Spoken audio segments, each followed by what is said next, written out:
Hello guys, welcome to our YouTube channel, and today we are going to learn how to unarchive chats on Telegram. So let's get started. So if you want to unarchive your chats on Telegram, then what you can do is just simply open up your Telegram application.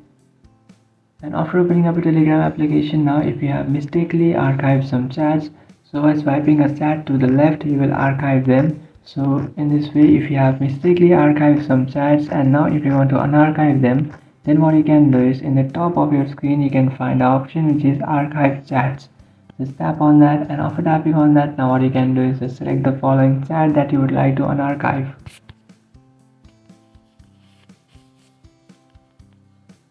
And after selecting those chats, what you can do is just tap on the three-dotted icon which is on the top right and then tap on unarchive chats.